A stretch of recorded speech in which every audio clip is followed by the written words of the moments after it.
Pessoal, se vocês chegaram até aqui, esse é o Entre Sinapses e o Bisturi, um canal para a gente falar sobre neurociência de maneira geral, especificamente a neurociência voltada para a neurocirurgia. Então, se você chegou até aqui, se inscreve no canal, deixa o seu like nesse vídeo. E hoje nós vamos falar sobre vieses cognitivos. O que são vieses cognitivos? Então, vamos lá. Vieses cognitivos, eles foram descritos pelo Daniel Kahneman, num livro muito recomendado por mim, que é o Rápido e Devagar. Imagino que a maioria das pessoas já ouviu falar, é um livro que vale muito a pena ser lido efetivamente. E os vieses cognitivos, eles são, na verdade, atalhos mentais. Então, na verdade, eles são formas que o cérebro usa para pegar um atalho e tomar uma decisão. Então, 99% das vezes a gente vai ter esses atalhos feitos para a tomada de decisão. O que a gente precisa saber é que esses atalhos mentais, primeiro, todo mundo está sujeito a esses atalhos mentais. Então, a gente não consegue zerar e falar, eu nunca vou pegar atalhos mentais, porque a gente não consegue ter controle sobre isso. A outra coisa que a gente precisa saber é que esses atalhos, muitas vezes, eles não são o melhor caminho.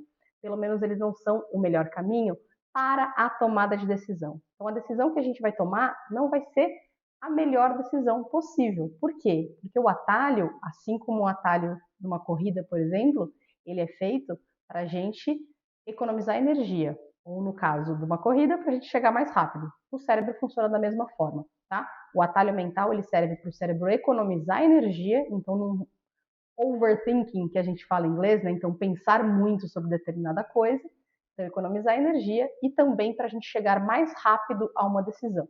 Então muitas vezes, por exemplo, se você vai comprar uma blusa, você decide rapidamente na hora que você bate o olho e fala, puxa, combina com aquela calça que eu tenho. É uma forma de um atalho mental. O problema é que muitas vezes a gente usa esses atalhos mentais e não percebe que é um atalho mental, e isso, principalmente nas decisões importantes que a gente tem que tomar na vida, isso pode ser um problema.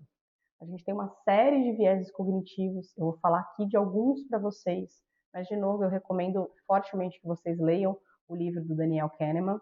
Tem outro livro que fala bastante de alguns vieses cognitivos, que é o livro A Lógica do Cisne Negro, do Taleb, que também fala um pouquinho de alguns vieses cognitivos.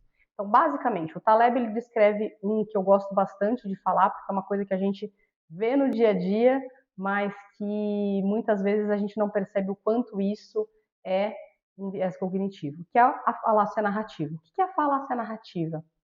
É aquela pessoa que vira e fala assim, nossa, aconteceu, por exemplo, um acidente de avião, e a pessoa fala, eu já sabia que isso ia acontecer. Ou acontece uma promoção inesperada na sua empresa. Como eu falei, inesperado. Mas a pessoa fala, tinha certeza que isso ia acontecer, porque eu vi esse e esses sinais. É muito comum a gente ouvir esse tipo de coisa, né? Eventos inesperados em que as pessoas falam, eu já sabia. Ou é muito comum que a gente tenha eventos inesperados e daí, depois que eles acontecem, vem uma série de especialistas, uma série de análises falando, esses são os sinais que isso ia acontecer. Sim, mas você está avaliando isso retrospectivamente. Você não falou isso antes de acontecer. Então, na verdade, por isso que chama falácia narrativa. Porque você está criando uma história para justificar algo que já aconteceu. Então, é viés bastante comum e a gente vê praticamente todos os dias aí, principalmente na imprensa.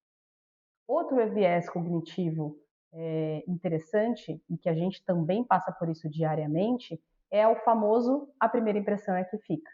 Então, muitas vezes a gente conhece alguém, a gente não conhece essa pessoa a fundo, a gente teve um, dois encontros com essa pessoa, mas essa pessoa causou uma boa impressão. Causou uma boa impressão porque ela foi simpática, causou uma boa impressão porque ela é bonita, causou uma boa impressão porque ela estava bem vestida, causou uma boa impressão porque ela fala bem. E a gente atribui qualidades positivas para essa pessoa. Então, quando alguém pergunta para a gente dessa pessoa, a gente atribui qualidades positivas porque a gente foi com a cara da pessoa.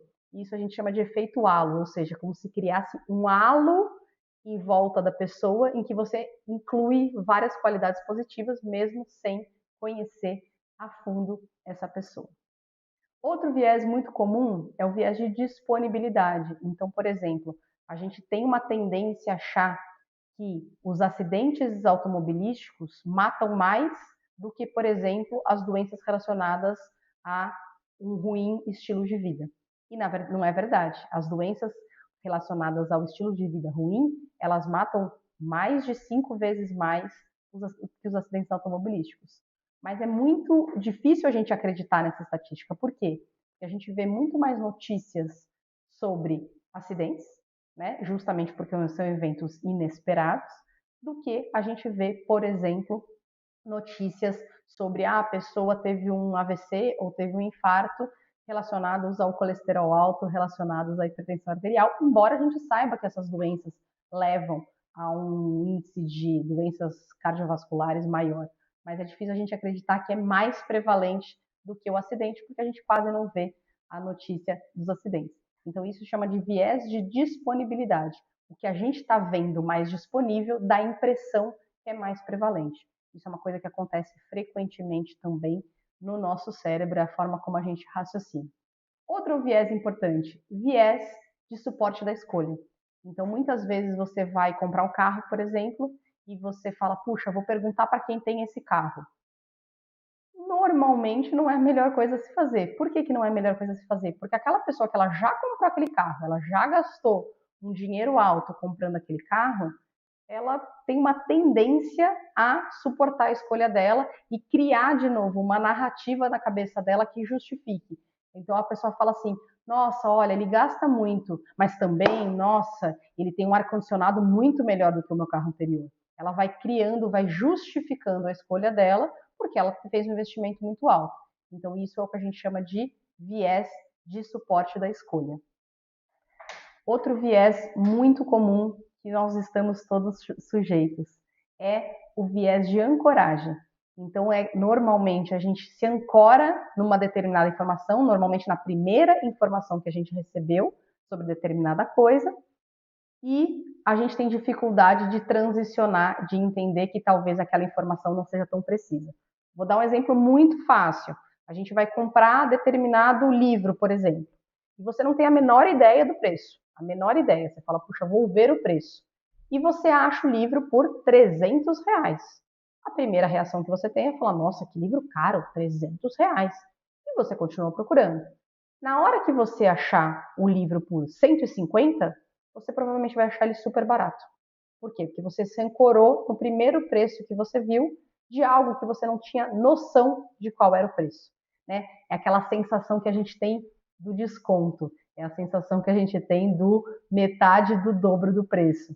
É justamente isso, nesse viés cognitivo, que a maioria das promoções que a gente vê aí no mercado se apoiam. Né? Então, é outro viés cognitivo, e lembrar que boa parte desses viéses cognitivos, os próprios pessoas do marketing usam dos nossos viéses cognitivos para esse apelo, né? Outro viés que é muito comum, por exemplo, ser usado no marketing é o viés da escassez.